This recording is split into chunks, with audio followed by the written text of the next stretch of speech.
Well, welcome to Thursday. Welcome to October. It is the first day of the 10th month, and we are still riding out a cold front that has us cool but dry, and we will talk much more about your updated outlook in just a few moments, which does have us, by the way, into the 30s. Just barely, but technically falling into the 30s tonight for nighttime lows. No real mention of any shower chances until the latter half of your weekend, and not the greatest of chances then.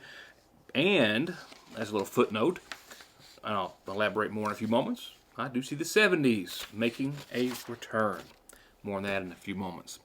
You've got more of a chance, if you will, to get your driver's license renewed in lieu of the pandemic, of course, and in lieu of flu season just around the corner as well.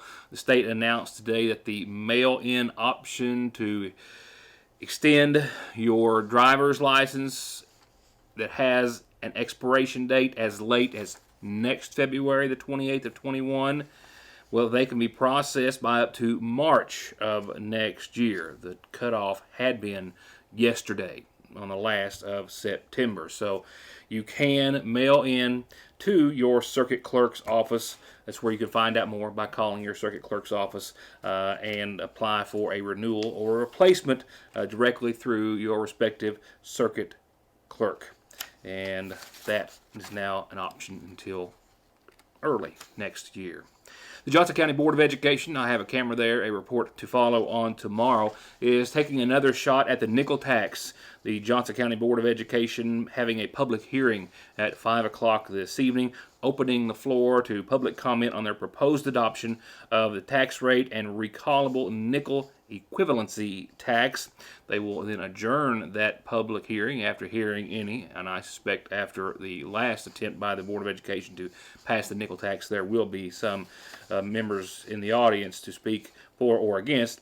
And then there will be a special called meeting of the Johnson County Board of Education thereafter where they will discuss the adoption of the nickel tax and also adopting the motor vehicle tax rate. Once again, I will have a report on that tomorrow. There was a report of an explosion in Sayersville today. You may have heard if you follow the police frequencies, and that of fire department for the Sayersville Fire Department. It was at a mobile home on Gardner Trail. I did respond. Nothing really to see visually.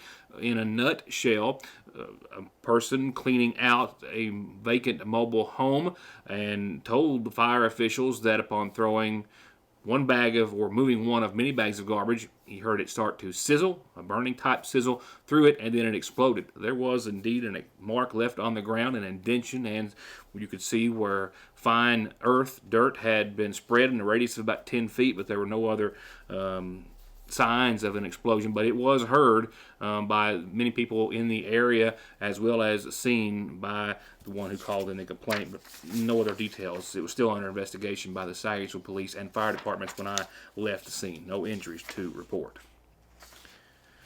Headlines tonight will include sitting down with Superintendent of Schools Scott Helton. He tells us about how, for transparency and safety, the school district in Magoffin County is updating daily a list of school cases of the coronavirus, how many students and staff are under quarantine in each respective school. He also wants to clear up some confusion, he says, about why the decision was made to close schools on Tuesday of this week, what would have been their second day of in-person learning, and then reopen them today for the second group of students. He also touches on a few other very important things that is of concern and interest, I think, to all parents, students, and families out there. We'll also have our COVID update. More positive cases here in Magoffin County today, a reminder about traveling the Mountain Parkway starting tomorrow, and much more right after these words. I'm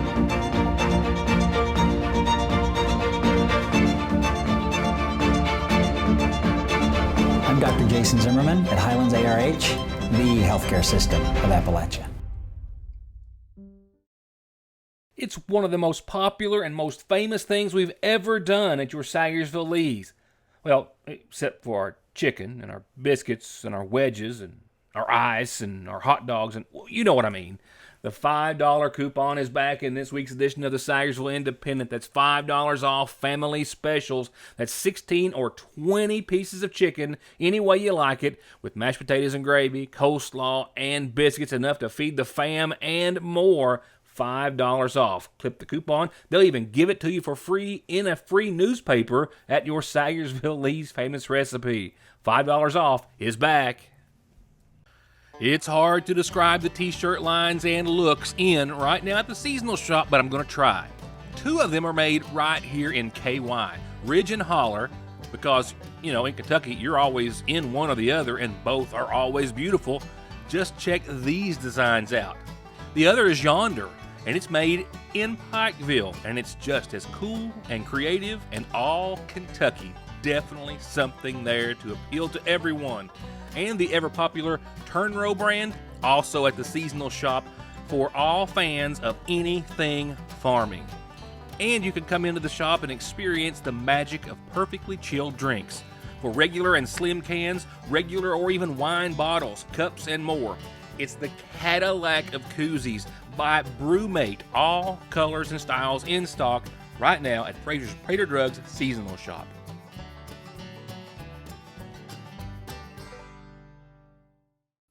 Tired of worrying about the kids using too much data and overages on your bill? Well, the folks at Appalachian Wireless know that during our new normal, data and speed are necessities for communication in our daily lives. That's why they've created the Unlimited Plus plan with 50 gigabytes of high-speed data. With Unlimited Plus, you get more data on the region's best network, and it starts at $90 a month for the first line. That's $10 a month more than our normal unlimited plan. For double the high-speed data, go into an Appalachian Wireless retail location or AppalachianWireless.com for more information on Unlimited Plus. There is never a good time for a breakdown. They will happen, and your car at some point is going to need some repairs and maintenance. And Black Smoke Performance is open and here with professional, fast, safe service. And they now have certified full air conditioning, diagnostics, and repair to keep you cool in whatever you drive. Black Smoke Performance, 349-8785. Car accidents don't stop. Accidents at work don't stop. Disability and SSI cases don't stop. Your legal needs and concerns don't stop for the coronavirus, and neither does McFarland and Tinker. They are open, able to schedule appointments per CDC guidelines, and always available for telephone and video conferences. Please, be safe, be smart, stay home, and don't let your legal needs fall victim to the pandemic. Call McFarland and Tinker and let them take care of them for you. Any motorist traveling west on the Mountain Parkway from Sayersville or essentially anywhere from here and between Powell County, well, you've been getting used to that detour, and now there is, as I have been reminding you and reporting on and off for the past several days, a detour for those traveling west on the Mountain Parkway at the same location, and it starts tomorrow. These pictures taken from the overpass by Heather Johnson, who lives in the Wolfe County area, show work going on past daylight hours. As you can see, the lights there trying to shine down on the work below, as this project is slated to be done by October the 31st, or contractors will face some rather stiff penalties in regards to reductions of their contract, which is $1.1 million or roundabout. But starting tomorrow, repairs will start on the eastbound lanes between exits 33 and 40, so you'll have to take a detour in both directions. This after the sinkhole, which measured some 50 feet or so under the westbound lanes and just kind of kept going. The further they dug, the more they found. Eastbound drivers are going to have to detour at exit 33 onto Kentucky 11 and through Natural Bridge and Zachariah and Rogers and Pine Ridge, and get back on the Parkway at exit 40. It could add another 15 to 20, 25 minutes onto your route. Keep that in mind. So the eastbound lanes will be closed for 2 weeks, and then it is still expected that all through traffic will be open by the end of October. The westbound lanes, you still get off at exit 40, and then you re-enter on exit 33 there at Slade.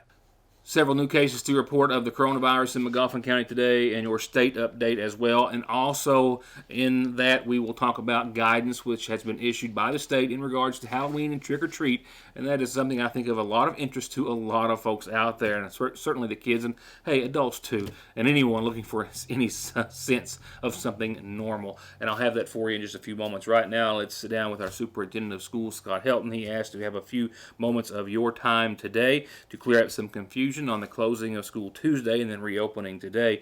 And he is also announcing, for transparency and safety, a dashboard that is now available and will be updated daily on the Magoffin County Board of Education website, where anyone can go and see the activity related to the coronavirus in each of Magoffin County's 5 schools in regards to number of positive cases, number of individuals quarantined, students, and staff alike. If my numbers are correct, a total of 6 students, but 5 of which have only actually been to school, and 2 employees. Is that correct to date? Yeah, I think we had, if I'm calculating correct, I think I've got 4 at the high school. Am I correct on that? It's on the dashboard. That's something I want to talk about. And I know we had 1 student that's virtual at the one of our elementary schools.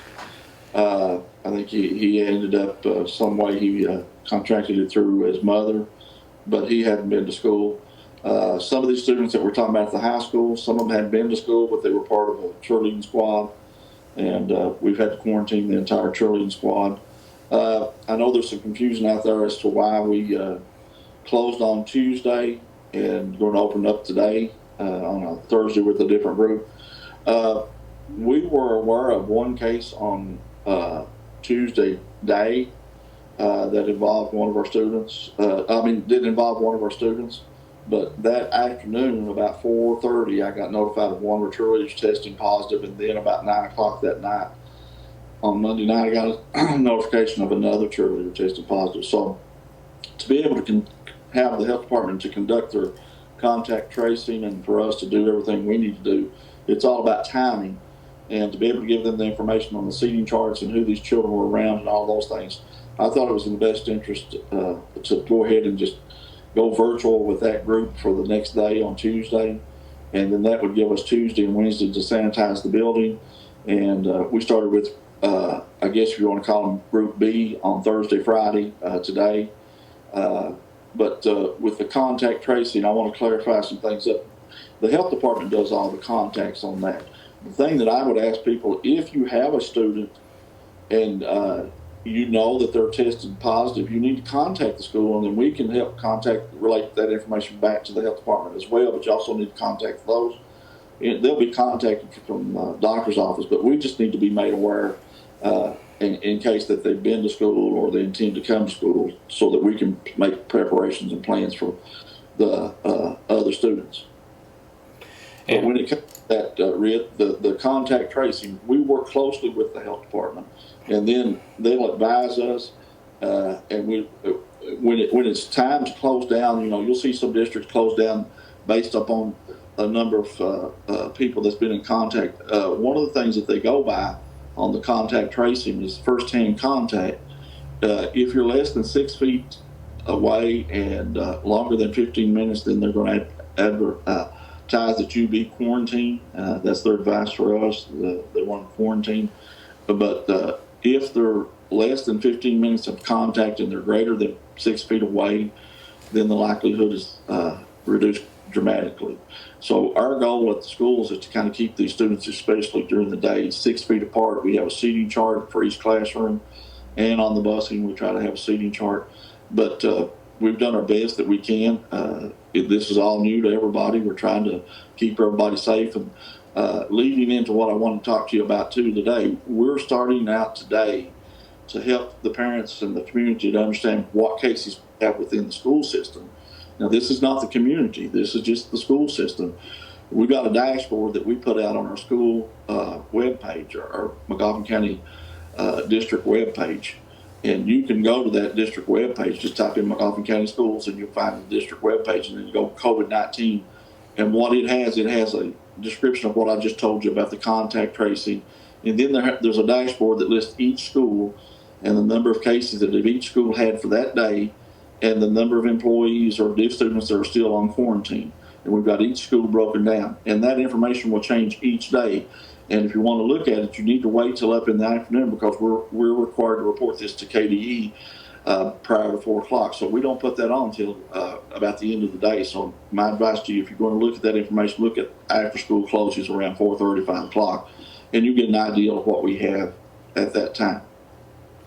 And so, going back to the guidelines, and you spoke about the social distancing and 15 minutes and things of that nature. But now, am I correct in saying that the CDC has changed the guidelines again in regards to the colors of the map and getting back into school?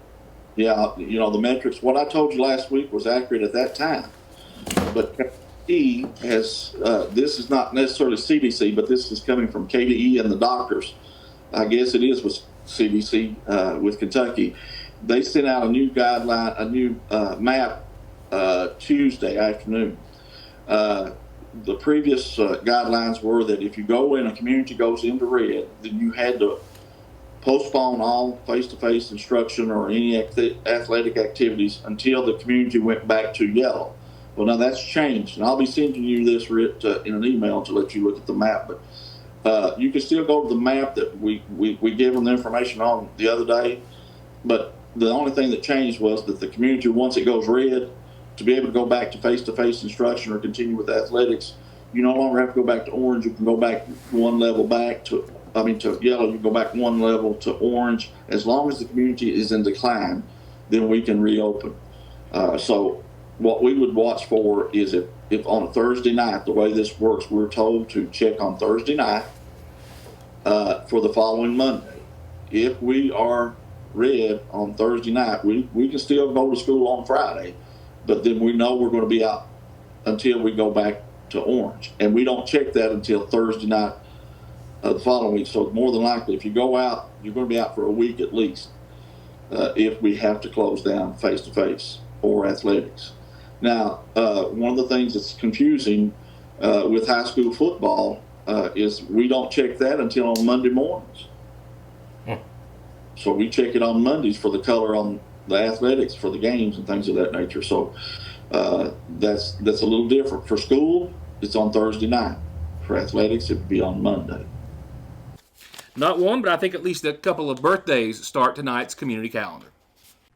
Yes, indeedy. I've got a very important one first for 75-year-old Betty Rose. Miss Betty, happy 75th birthday to you. As you might imagine, this comes from Tegan and Jensen, the kids and the family and the friends. Big long list of folks who love you lots and wanted me to wish you the very happiest of 75th birthdays, Betty Rose. With that, Wes Howard, you probably know as Wes Howard, 43-year-old Wes Howard, Galen Young Howard, as his name was given. Wes from the rescue squad, mom, dad, Hunter, everyone, happy birthday, happy 43rd birthday to you too. A quick reminder, it was a beautiful day, and I actually was driving by to stop by and get a few shots, and then got called on to an emergency. But going by the Lloyd M. Hall Community Center out in the lawn today, you could easily see the big fabric sale, and tomorrow is the last day, hosted by the McGoffin County Senior Citizen Center. They had all sorts of tables set up, very sparsely located on the lawn. Definitely safe place to be outside, and tomorrow from 9 to 3 is the last day of their fabric sale. And tomorrow is also their drive-through flu shot clinic, sponsored by the McGoffin County Senior Citizens, in the parking lot of the Sagersville Walgreens in the morning at 10 till 2 in the afternoon. So stop by and get your flu shot, seniors, tomorrow if you can. It's a great idea. Second annual Walnut Festival is going to be Saturday the 17th. We're now in October, and that's just now 16 days away. At the South McGoffin Civil War Park. They're going to start that morning at 9. They're going to have live entertainment, a lot of vendors, and I'll be telling you more about that throughout the coming days. And I'll tell anyone about your calendar announcement or birthday or anniversary if you'll just give the information to me, and that's how you can do it. Mail, phone, fax, email, Facebook, drop it off in the post office, and we also do free birthdays, birth announcements, anniversaries, and the like in the Sagersville Independent as well. Just email all that information to Joe. That's our office manager, Joe Harvey. JO@SagersvilleIndependent.com. Our calendar brought to you by McGoffin Farm Bureau Nightly, and our obituaries brought to you by the McGoffin County Funeral Home. And those listings tonight include a reminder of services to be held at a later date, a memorial in the honor of 69-year-old Kathy Sue McCarty Maggard of Berea, who passed away Saturday, survived by her husband Darrell Maggard and children Garen Maggard and Autumn Maggard. as well as siblings Wanda Cox, Netta Bailey, James McCarty, Alan McCarty, Danny McCarty, Edison McCarty, and Kevin McCarty. Again, to be announced at a later time. And we now have funeral services which have been set for young Mr. Charlie Bailey Jr., 30 years of age, who of course was killed in an accident on the Mountain Parkway. I have nothing new to add on that accident as of itself or the crash that happened, but we'll have an update, I'm sure, as soon as more information is released.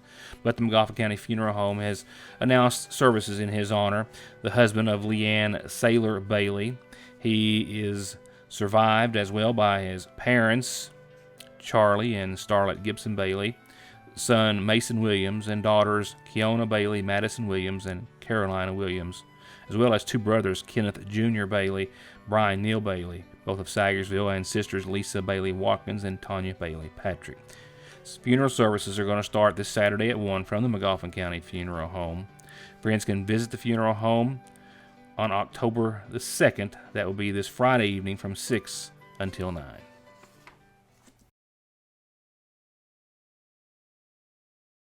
Come to Parkway Pharmacy in Sagersville and get your prescriptions filled, your over-the-counter medications, and immune system boosters, all from the safety and comfort of your own vehicle, either in their drive-thru or with their new curbside service. You can also call ahead or just download the MyGNP app, that's Good Neighbor Pharmacy, and refill and manage your prescriptions right from your device, helping you and yours stay healthy and safe. Parkway Pharmacy in Sagersville, 349-4400. Go to Conley Tire in Staffordsville or ConleyTire.net right now and get $200 back on a new set of Goodyears, $100 on new Generals, Coopers, Bridgestones, and Mickey Thompsons, all with the smoothest balancing Snap-on has to offer. And if your ride has a light on, let their state-of-the-art Zeus diagnostic machine figure it out for only $35 at Conley Tire. We know a lot about these parts. We know to get what you need to climb the gorge, you go to Miguel's, and afterwards you come back for a slice of their famous pizza. We know a great place for a relaxing weekend at the lake is in Paintsville. We know if you have a sweet tooth, you can't pass up a cone at Freezer Fresh Dairy in West Liberty. And we know if it's Friday night in the mountains, we'll be at the football field cheering on the home team. We know because we proudly serve these areas with the power to connect us all. We are you. We are Appalachian Wireless. Go with All Pro, and you'll always get a perfectly finished project backed by decades of experience and thousands of satisfied customers. Always with the best prices on everything from small to large remodels, bathrooms to kitchens to entire homes, or turnkey new construction on everything from garages, homes to retail space. And seamless gutters too. And All Pro still offers 0% financing for up to 18 months and long-term low interest rates on those big projects. For an estimate, call this family-owned business today. I just confirmed with our Public Health Director in McGoffin County, Mayor Pete Shepard, less than an hour ago, a total of 3 new cases reported today by the McGoffin County Health Department. One actually reported late last night, well after the show had ended. That actually another McGoffin County High School cheerleader, which was already under quarantine, mind you, per other positive test results. That's the third for the cheerleading team. Also, another case, he says, related to an exposure that took place in another county. And then a third case, which is related to a previous case reported on Monday, that of a family member. Our total at this hour standing at 109 here in McGoffin County. That third case that I spoke of was related to a Monday positive case, a family member, as I said, and that individual actually already under quarantine as well, but now officially testing positive. We'll have another update for you tomorrow as we wrap up this week. Right now, your state update from the governor, which included another day, which fortunately was not the third day in a row for over 1,000 cases in Kentucky, but it was close, and it was one of the most deadly days since the pandemic began. It continues to be higher than any of us would like, with 910 new cases of COVID-19. 146 of those cases are kids 18 and under. Our positivity rate up from yesterday at 4.11%. Our total number of cases now 69,728. New cases by county: Jefferson 176, Fayette 159, Madison 44, Hardin and Laurel 25, McCracken 22, Davis 21, Christian, Harlan, and Whitley 18, Callaway 17, Kenton and Warren 13, Allen and Boone 11, Jessamine 11, and then Graves, Henderson, and Meade 10. Number of other counties in single digits. They are all available on the website. 17 deaths reported today, bringing Kentucky's total to nearly 1,200 at 1,191. Those deaths included a 29-year-old woman from Clark County, a 63-year-old woman from Boyd County, a 67-year-old woman from Clark County, a 72-year-old woman from Callaway, a 76-year-old man from Jefferson County, and a 71-year-old man from Jefferson County, and several others in their 80s and 90s. 910 cases, again, with 146 of those 18 years of age and under. The governor also gave an update on rental assistance, the executive order that was issued about 3 weeks ago, including $15 million in eviction relief funds.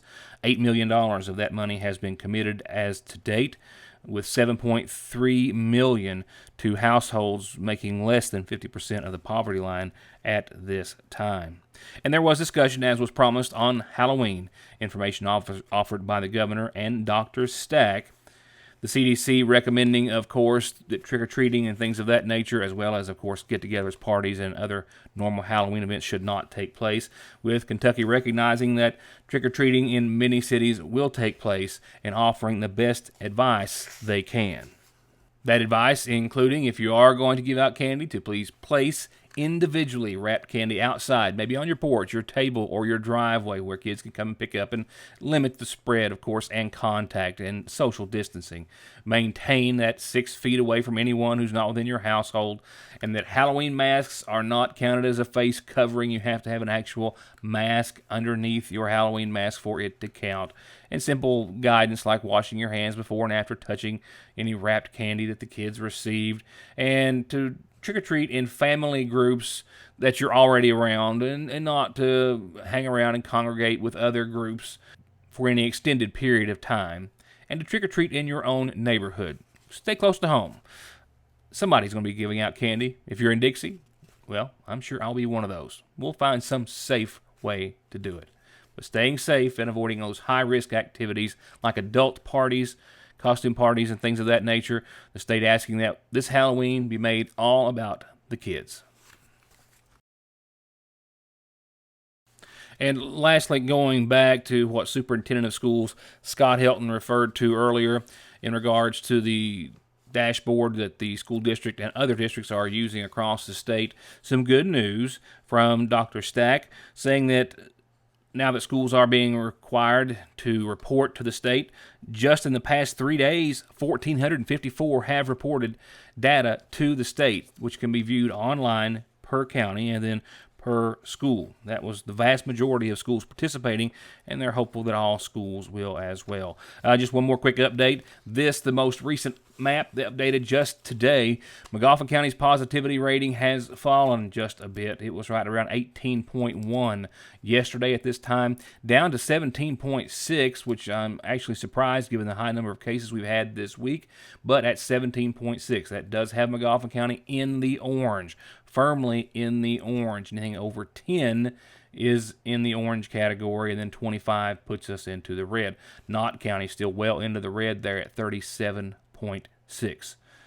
And that's going to wrap it up, with the exception of a pretty delightful forecast, a fall forecast to say the least. Definitely some chilly mornings ahead. Tomorrow, the chilliest of all. Yep, tonight, 39 degrees is where we should bottom out, with mostly cloudy skies, which is what we are seeing at this hour. A 20% chance of some sprinkles before 11, and that's about it. We'll see skies gradually become clear during the overnight, and they'll give way to mostly sunny skies for your Friday. Temperatures hovering right around 60 tomorrow. Nighttime lows, though, about the same. Back to 40 will fall, but dry, mostly sunny during the day. Another beautiful day in the neighborhood. Saturday, even a little more beautifuler. I know. I couldn't help it. 64 degrees, mostly sunny, partly cloudy skies, a low closer to the mid-40s Saturday night. A tad bit warmer still for the latter half of your weekend on Sunday at 65 degrees, still partly sunny. Our next system does give us a 40% chance of showers, and a 30% really by midday Sunday, and up to a 40% for later on throughout Sunday night. We'll see how that goes. Hoping to hold off until late Monday night so you can get a nice full weekend of sun and mid-60s in. It's going to be rather short-lived as far as shower chances. That 40% chance on your Sunday is followed by a 20% chance lingering maybe up until about 10 o'clock or so Monday morning. But Monday we'll still see thereafter mostly sunny skies and around 63 degrees. That 20% chance of those AM showers is it for days. And then look what happens. Look what makes a return. 69, sunny on your Tuesday, and nighttime lows in the 50s. Wednesday, warmer still, 72, 48, your high, your low, sunny, partly cloudy. Thursday, a teeny bit warmer still, 73, 47, partly sunny, partly cloudy. I'm optimistic that trend might continue right on as far as climbing up into the mid-70s by next weekend. Still too far out to tell. That's just one of my small little dreams this evening. That's it for tonight. Thank you all for watching. I hope you'll join us back here tomorrow night to wrap up this week on Your News Today. Again, good night.